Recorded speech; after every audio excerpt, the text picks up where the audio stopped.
At this point in history, virtually every human on this planet is enslaved, whether they know it or not. This is not the crude and primitive slavery of ancient times. It does not rely on whips and shackles to keep the oppressed in their place. These tools have been rendered obsolete by much more sophisticated methods. That most of the enslaved are unaware of their condition and would in fact argue fiercely that they are free is a testament to the effectiveness of these invisible chains. You've heard the expression, money makes the world go round. There's truth in that. Money is the prime motive for human labor and modern civilization. If you want food, shelter and clothing, you must have money. And unless you are part of the tiny minority who have more money than they could ever spend in their lifetime, then you must work, beg or steal for that money.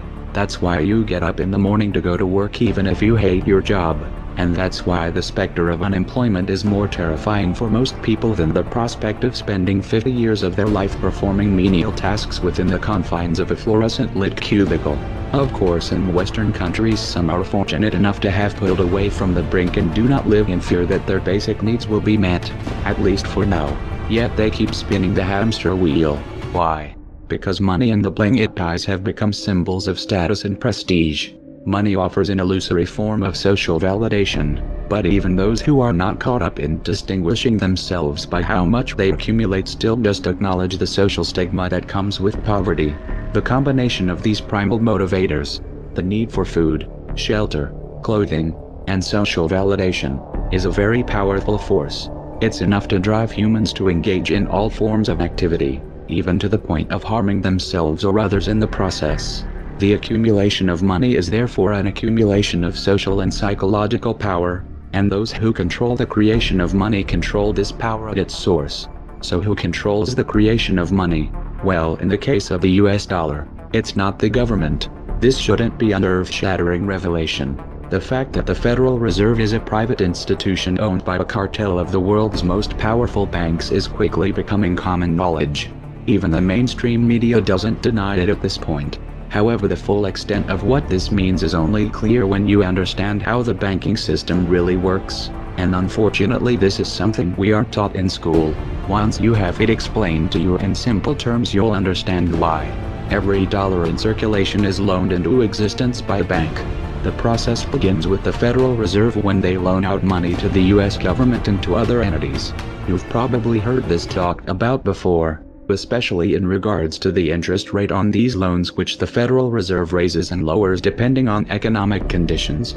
But what is never talked about in the mainstream is the fact that the Fed isn't actually loaning out money that they have. They are merely typing those dollars into existence on a computer. You may be inclined to believe that this money is based on some physical backing like gold, but you would be mistaken. The Federal Reserve hasn't owned any gold since the 1930s. When the Federal Reserve loans money to the US government, the US government gives the Federal Reserve government bonds in exchange. These bonds are simply written promises to pay back the money that was loaned to them with interest through taxation. So to be clear here, the government is taking out a loan from a bank that is creating the money out of thin air, and they're expecting you, the taxpayer, to cover that loan. The absurdity of this arrangement is even more obvious when you realize that up until 1913 the US government created its own money, and had no need for a bank to play the part of a middleman. That new money loaned out by the Federal Reserve enters circulation through banks, accumulates in banks, and in the end the banks end up holding all of the cards, but not necessarily for the reasons you may imagine.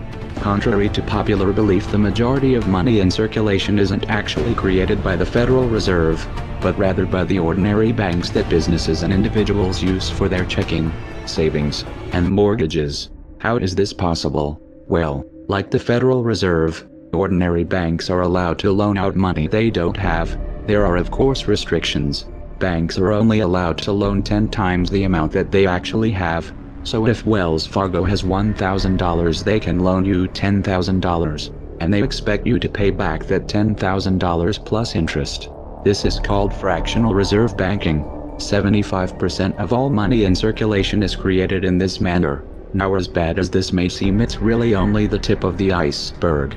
Most banks structure payment plans so that for many years you are paying almost nothing but interest and only start paying down the principal gradually. The result of this strategy is that in most cases you pay far more in interest when you purchase a house than the house itself is worth. So here's the real question. If all money is created through loans, where does the money come from to pay for the interest? Let's say we reset the system to zero, loan $1,000 into existence and charge 7% interest. We now have $1,000 in the system, but we owe $1,000 plus interest, and that's more. The money to pay the interest doesn't exist, never has, never will. This would be obvious if there were only one loan being issued to one person in this manner. But when performed on a global scale, the reality is hidden, and is transformed into a game of musical chairs where the person ending up without a seat faces bankruptcy and financial ruin. The interest ensures that there is always more debt than money in circulation. Because every dollar in existence is tied to a debt, this creates an unseen force that draws those dollars back to the banks. Like gravity attracts a physical object to Earth. The catch here is that it is the work of the people that moves that money. Every hour that you work to pay back a loan or to keep the government from throwing you in jail over income taxes is an hour worked for the banks. The total receipts from personal income taxes just barely covers the interest on the national debt, and even the principal on that debt all ends up back in the hands of the banks. Once you understand that the money that the banks loans out isn't actually an asset, but is in fact a piece of legal fiction, it should be clear that you are working for these banks for free. This is a cleverly disguised form of slavery. If you manage to maintain your monthly payments, then you are a successful slave, and you are allowed to keep the material comforts that come with that status. But if for some reason you fail to make your monthly payments, then the bank or the IRS comes, takes your house, your car, and anything else you have of value. If somehow, even with this enormous financial advantage, the banks still manage to get themselves into trouble, you, the taxpayer, will be forced to bail them out, no matter what the banks win. To say the game is rigged is an understatement. You might be inclined to think that if you live outside the United States and don't use dollars, then this situation has no bearing on your life. But you would be wrong. The dollar is both a world reserve currency and the only currency in which oil is sold on the global markets. This is often referred to as the petrodollar status. This means that wherever you live, whether your country is an oil exporter or an oil importer, you are affected. If your country is an oil importer, you are affected by the fact that in order to keep your country running, you have to acquire dollars. To acquire those dollars, you have to send goods and services to the United States or to someone else who did. You too are a slave to the bankers. Likewise, if your country is an oil exporter, you are affected by the fact that you send your oil to the US in exchange for this debt-based money. You are exchanging something of real and tangible value for digits on a screen. If for some reason the leadership of your country grows tired of this arrangement and tries to pull off of the dollar, you'll quickly find the United States military at your doorstep, ready to open up a can of democracy on you. Iraq learned this the hard way when they switched their oil sales to euros in 2000, and Libya when they tried to organize a gold-based currency for Africa. Debt-based money is a masterpiece of social engineering, the ultimate tool of the ruling elite. And yet in reality the whole thing is nothing more than a construct of belief. Our chains are chains of the mind, and the path to freedom must also begin in the mind. If we want a better future for our children and grandchildren, we must work right now to reach a critical mass of awakening.